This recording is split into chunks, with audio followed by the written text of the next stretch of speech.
အားလုံးပဲမင်္ဂလာပါဒီဗီဒီယိုမှာဖလှည့်ကြတော့ကျွန်တော်နဲ့တူတူဒီ air sound ကိုတူတူလေ့လာကြည့်မှာပေါ့နော်ဒီ air sound ဆိုတော့ဒီ e လိုမျိုးလဲကျွန်တော်တို့ကမပြုံးဘူးပြီးတော့မှ r လိုမျိုးလဲအကျယ်ကြီးပါးစပ်မပွေသွားဘူးပေါ့သူကဒီကြားပုံစံလိုပေါ့နော်ဒီအတန်ကိုပြောရရင်တော့ကျွန်တော်တို့ကဒီ mix open မှာရှိတယ်ပါးစပ်ကတော့နည်းနည်းပွေမယ်ဒါပေမဲ့ e လိုမျိုးမပြုံးဘူးဘယ်လိုလဲဆိုတော့e ပြုံးမယ်ဆိုတော့နည်းနည်းပဲပြုံးတာပေါ့ e လိုမျိုးလုံးဝပြုံးသွားတဲ့ပုံစံမဟုတ်ဘူးအဲ့လိုမျိုးလည်းမပွေတော့သူကြားပါနော်ဒါ mid ဒီအတန်ကလည်းအရှိကနေပဲဖြစ်တဲ့အတန်ပေါ့နော် frontus ဒီဘိုးပြုတ်ပြီးတော့မှဖြစ်လာတာပေါ့နော်okay ကျွန်တော်တို့လိုက်ဆိုလို့ရအောင်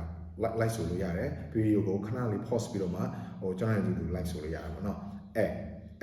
ဥပမာအနေနဲ့ပြောရင်တော့ and mess